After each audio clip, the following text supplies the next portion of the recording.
Hello friends. आज की एक कुछ बेहतरीन सी कहानी मैं लेकर आया हूँ आपके लिए। बहुत सारे लोगों की डिमांड हो रही थी। कई लोग बोल रहे थे कि सर वो कहानी हमें दो मेंढक वाली बहुत अच्छी लगी। अगर आपने नहीं देखी हो तो मेंढक वाली कहानी ज़रूर देखिएगा। तो मेंढकों की कहानी, आज की कहानी शुरू करते हैं। और ये कहानी है बेसिकली लक के ऊपर कि लक क्या है, क्या होना चाहिए। हम शायद इस कहानी से कुछ मैसेज लेने की कोशिश करेंगे। तो एक लड़का था जो बहुत ही उदास था। उसे ऐसा लगता था कि उसका भाग्य उसके साथ नहीं है। उसके फादर जो है बहुत सारा पैसा उसके लिए छोड़ कर गए थे और उसने सारा पैसा जो है खर्च कर लिया। और अभी वो बहुत एक गरीब सिचुएशन में पहुंच चुका था। मकान के बाहर, अपने घर के बाहर बैठा रो रहा था, छाती पीट रहा था। और वहीं पर एक आदमी गुजरता है जो शायद कहीं एक ज्ञानी पुरुष था, एक्सपीरियंस्ड आदमी था, मीन्स एजेड था, जिसने जीवन का एक्सपीरियंस लिया है। और उसने उससे पूछा, क्या हुआ भाई कि तू क्यों ऐसे छाती पीट पीट के जो है अफसोस मना रहा है, ऐसा क्या हो गया तेरे साथ। तो उस लड़के ने बोला कि मेरा भाग्य मेरे साथ नहीं है, मेरा भाग्य चला गया है। और मैं बहुत परेशान हूँ। मेरे पास जितना भी पैसा था वो सारा मेरे भाग्य के साथ चला गया है, मेरे लक के साथ चला गया है। पता नहीं मेरा लक कहाँ चला गया है। तो उसने बोला कि जब तुझे पता है कि तेरा लक कहीं चला गया है तो जाके उस लक को पकड़ता क्यों नहीं और उसे वापस लेकर आ। उस लक को वापस लेकर आ और अपना भाग्य दोबारा बना। तो वो लड़का बोलता है, पता नहीं क्या अजीब सी बात करता है तू, जा भाई, ऐसा थोड़ी ना होता है। फिर वो लड़का उस दिन रात में जब सो रहा होता है तो उसको एक सपना आता है। उस सपने में वो देखता है कि जो भाग्य है, भाग्य, लक, और वो एक्चुअली में है जो कहीं दूर चोटी पर जाके, एक पहाड़ की चोटी पर बैठा हुआ है। और वो बोल रहा है कि देख, मैं तुझसे भाग गया हूँ और अगर तेरी हिम्मत है तो मुझे आके पकड़ ले और फिर से वापस वही जिंदगी बना ले। एकदम से ये देख के उसका मन बहुत ही ज़्यादा डिस्टर्ब हो जाता है और एकदम से उसकी नींद खुल जाती है। फिर वो सोचता है कि शायद ऐसा होता होगा और शायद सच में मेरा भाग्य कहीं चला गया है और मुझे वो लड़का, जो आदमी बोल कर गया था कि उसे लेकर आऊँ, मैं वापस पकड़ कर लेकर आऊँ, तो क्यों ना मैं एक बार कोशिश करता हूँ इस चीज़ की। वो निकल जाता है, अपना सामान पैक करता है, एक बैग पैक करता है, पहाड़ियों की तरफ चला जाता है। तो वो जब पहाड़ी की एक पहली चोटी पर पहुंचता है, एक छोटी चोटी होती है जहां पर पहुंचता है, वहां पे उसको शेर मिलता है। तो कहानी में वो एक शेर जब मिलता है उसको, तो वो शेर बहुत ही बीमार होता है। पहले तो वो लड़का बहुत डर जाता है क्योंकि शेर एक खूंखार जानवर है जो इंसान को कभी भी मार सकता है। लेकिन वो शेर ने उसको बोला कि भाई सुन सुन सुन सुन, मुझसे डर मत, मैं बहुत बीमार हूँ, मैं बहुत उम्र हो गई है मेरी, मैं अब शिकार नहीं कर सकता, मैं तुम्हें मारूंगा नहीं। और तुम यहाँ से कहाँ जा रहे हो। तो उस लड़के ने पूरी कहानी बताई कि मैं भाग्य को ढूंढने जा रहा हूँ और भाग्य जो ऊपर वाली चोटी है उस पर बैठा है भाग्य, मैं उसे ढूंढने जा रहा हूँ, उसे वापस लेकर आना है मुझे, मुझे अपना भाग्य वापस बनाना है।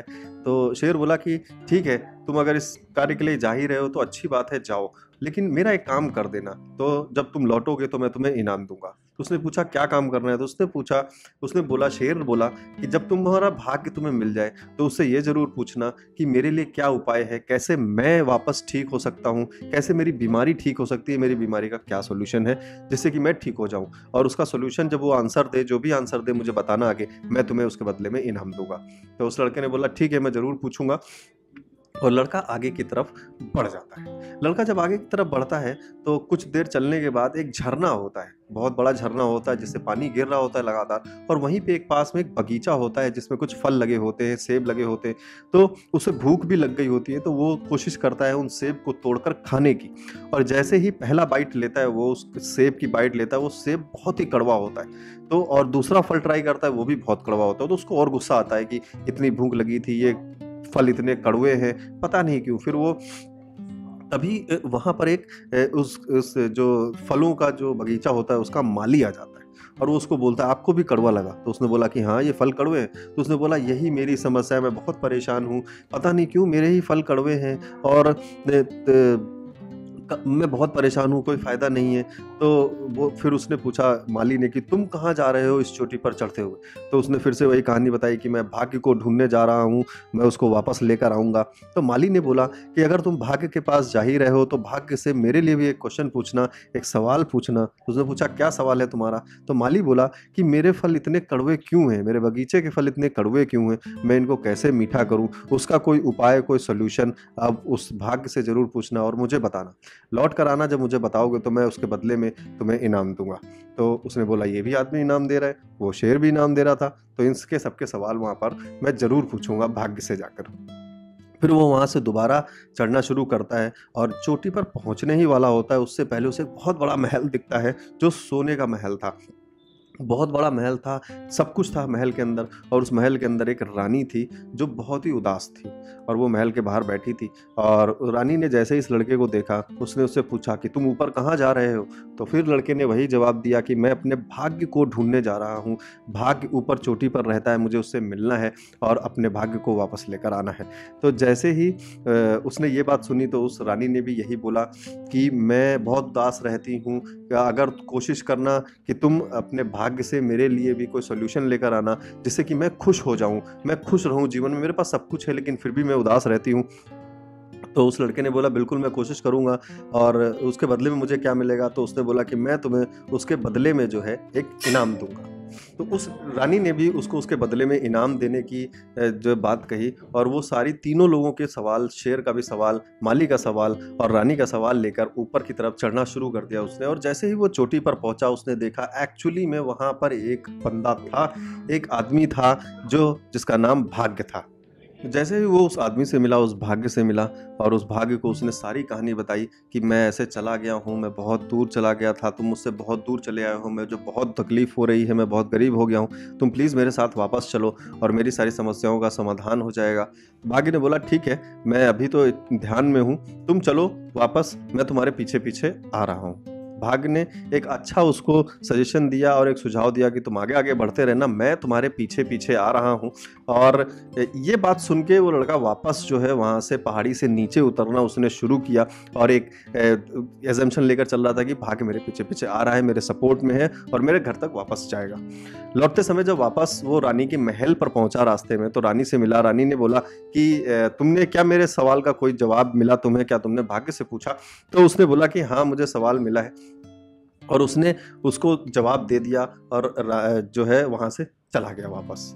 और नीचे आने लगा जब धीरे धीरे धीरे धीरे, तो उसको बाद फिर से वही उसको माली मिला। माली ने भी उससे पूछा, और उसने माली को भी उसका जवाब दे दिया, और उसके बाद वो वहां से चल दिया।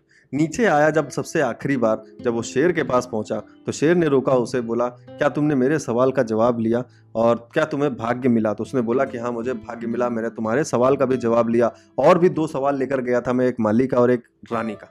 तो उसने पूछा कि तुमने क्या जवाब दिया, क्या तुमने सबको समाधान दिया? तो उसने बोला कि हाँ, सबसे पहले मैंने रानी को जवाब दिया, जो मुझे भाग्य ने बताया कि वो रानी अगर किसी अपने मन चाहे लड़के से शादी कर लेगी तो वो हमेशा खुश रहेगी। और इसी चीज के लिए उस रानी ने मुझसे बोला कि मैं तुमसे शादी करना चाहती हूँ। और इस शादी के प्रपोजल को लेकर वो लड़का भी काफी मतलब लड़का चाहता था, लेकिन उसने बोला कि अब तो मेरे साथ भाग्य मेरे साथ है, मेरे पीछे आ रहा है, तो मुझे इसकी किसी की ज़रूरत नहीं है। और उसने उसके प्रपोजल को ठुकरा दिया और उस महल को वहीं छोड़कर आगे बढ़ गया।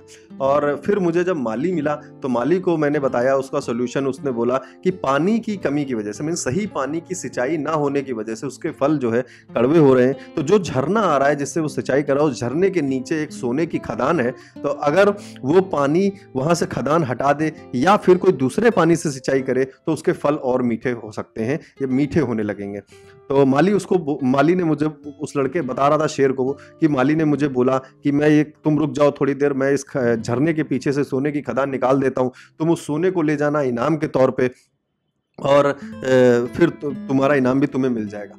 फिर शेर ने पूछा तुमने क्या किया? बोला मेरे पास तो मेरा भाग्य था जो मेरे पीछे पीछे चल रहा था, तो मुझे उसकी जरूरत नहीं थी और मैं वहां से भी चला आया। फिर शेर ने पूछा कि मेरे सवाल का क्या जवाब मिला तुम्हें, मेरा क्या सॉल्यूशन मिला वो बताओ।